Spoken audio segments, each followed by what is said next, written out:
Today we're going to look at European claims in Muslim regions. Muslim lands extended from Western Africa all the way to Southeast Asia and up into some parts of Europe, mostly Eastern Europe, like the Balkans. And by the 1500s, three giant Muslim empires ruled much of the world: the Ottomans in the Middle East, the Safavids in Persia, and the Mughals in India.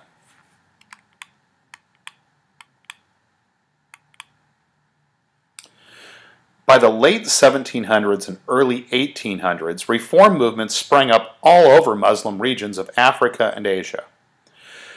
Usman Dan Fodio led efforts to reform Muslim practices in northern Africa. In Sudan, Muhammad Ahmad announced that he was the Mahdi, the long-awaited savior of the faith.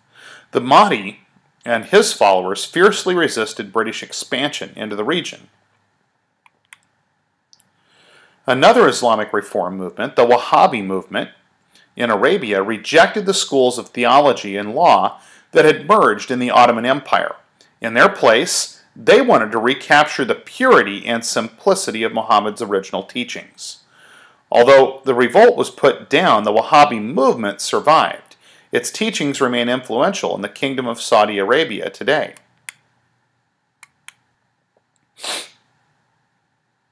In addition to internal decay and stress, the three Muslim empires faced powerful threats from Western imperialists. Through diplomacy and military threats, European powers won treaties, giving them favorable trading terms. They then demanded special rights for Europeans residing in Muslim lands. At times, European powers protected those rights by intervening in local affairs. By the 1700s, all three Muslim empires were in decline. The decay had many causes.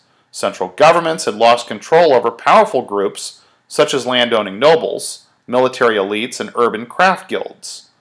Corruption was widespread. In some places, Muslim scholars and religious leaders were allied with the state. In other areas, they helped to stir up discontent with the government. Now let's look at the Ottoman Empire. The Ottomans were Turkish. Their capital was Istanbul. Formerly, what we now know as Turkey was part of the Byzantine Empire, and Istanbul was formerly known as Constantinople. But today it's known as Istanbul, and it is the capital of modern-day Turkey, and the Turks ruled over the Ottoman Empire. They were Muslim, and they were, at their time, the largest empire in the world. Their location on the east-west trade route, the control of the waterways, and superior technology were three major Ottoman strengths. But by the 1890s, a group of liberals formed a movement called the Young Turks. They insisted that reform was the only way to save the empire. And in 1908, the Young Turks overthrew the Sultan. But before they could achieve their planned reforms, however, the Ottoman Empire was plunged into the World War that erupted in 1914. European countries sought to benefit from the slow crumbling Ottoman Empire. After seizing Algeria in the 1830s, France hoped to gain more Ottoman territory. Russia schemed to gain control of the Bosporus and the Dardanelles. Control of these straits would give the Russians access to the Mediterranean Sea.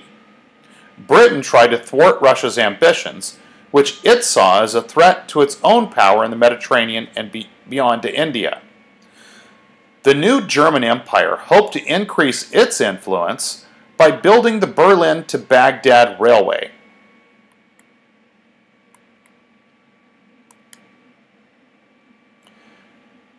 Eventually, the Ottoman Empire came to an end, and looking at three of the main reasons why, one would be nationalism. The people ruled by the Ottomans wanted their independence. These included Europeans, such as Serbs, Croats, Bulgarians, and Greeks, as well as Arabs. Another cause was European imperialism. The Industrial Revolution caused a need for raw materials. European industries wanted new markets. Large navies developed by Europe, which allowed them to control trade. A third factor was competition between European nations that led to World War I in 1914. The Ottomans sided with Germany and lost. The Arab territories divided up between Great Britain and France after the war, and Turkey became a republic. During the course of World War I, during the year 1915, tension between the Ottoman Turkish nationalists and minority groups led to a brutal genocide of the Christian Armenians. The Turks accused the Christian Armenians of supporting Russia. Of course, Russia also was a Christian nation, against the Ottoman Empire. And so they engaged in a race murder. At the time, the term genocide had not yet been coined. That wasn't coined until in the midst of the Holocaust of World War II. But clearly it was still recognized as being such. Genocide literally means a race murder. And many Americans recognize that that's what was going on. In fact, U.S. Ambassador to the Ottoman Empire, Henry Morgenthau Sr., concluded a race murder was occurring. He cabled Washington and described the Turkish campaign. Persecution of Armenians assuming unprecedented proportions. Reports from widely scattered districts indicate systematic attempt to uproot peaceful Armenian populations, and through arbitrary arrest, terrible tortures, wholesale expulsions and deportations from one end of the empire to the other, accompanied by frequent instances of rape, pillage, and murder, turning into massacre to bring destruction and destitution on them. These measures are not in response to popular or fanatical demand, but are purely arbitrary and directed from Constantinople in the name of military necessity, often in districts where no military operations are likely to take place. There seems to be a systematic plan to crush the Armenian race. Now, to this day, the Turks deny that a genocide occurred. They claim it was a civil war between the Turks and the Armenians. They say atrocities were committed on both sides, but much of the world recognizes this as a genocide. Turkey suspended its military ties with France in 2006 after the French Parliament's lower house adopted a bill that would have made it a crime to deny that the Armenian killings constituted a genocide. 23 countries acknowledged that the event was a genocide, and in early October 2007, the U.S. Congress opened debate on whether or not to declare the Armenian event a genocide, much to the dismay of the Turkish government, who's been a strong U.S. ally. And in fact, the California state standards even include the Armenian genocide, and they list it as such, the Armenian genocide, not a civil war. So it's clear that many countries, including some of what you really would have to say would be Turkey's best allies, consider this to have been a genocide. Now we'll look at Egypt. Egypt became a protectorate of Great Britain from 1883 until 1956. British domination of Egypt became the model for the new imperialism. Turkish general Muhammad Ali, not to be confused with the boxer by the same name, had established Egypt into a strong and virtually independent state by 1849. Egypt's inability to satisfy foreign investors led to control of its finances by France and Britain. Safeguarding the Suez Canal, completed in 1869, played a key role in the British occupation of Egypt and its bloody conquest of the Sudan.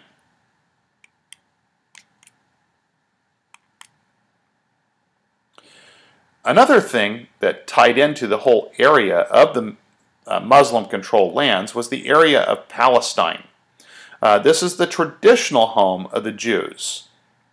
What we do know, some historical evidence seems to indicate that the Jewish population once resided in the area of Palestine, but they ended up being dispersed mostly from that area, with few remaining behind, mostly ended up spread throughout parts of Europe during what was known as the Jewish diaspora. But there had become a movement, which we looked at in a previous chapter, to create a Jewish homeland in Palestine. And of course, by this point in time, it's now being occupied by Palestinian Arabs. And so the movement, of course, modern Zionism, as it was known, founded by Theodor Herzl, created this idea of trying to return to Palestine to form a homeland for the Jews. And Great Britain ended up playing a role in this when they supported the idea of the creation of a Jewish homeland in Palestine in the Balfour Declaration.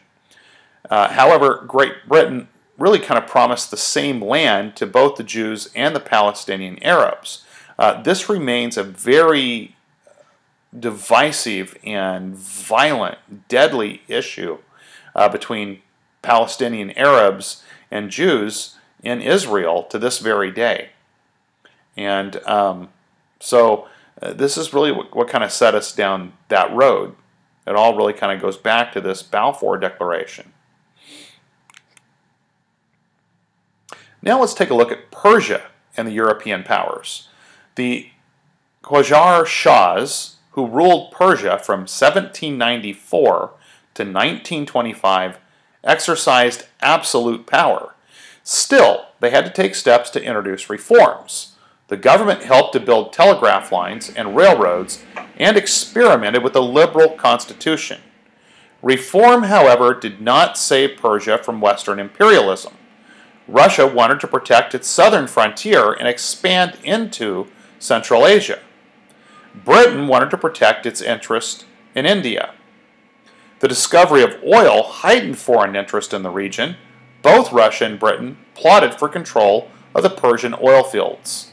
They sent troops to Persia to protect their interest. Some Persians wanted to adopt Western ways, while others, led by Muslim religious leaders, condemned the Persian government and Western influence.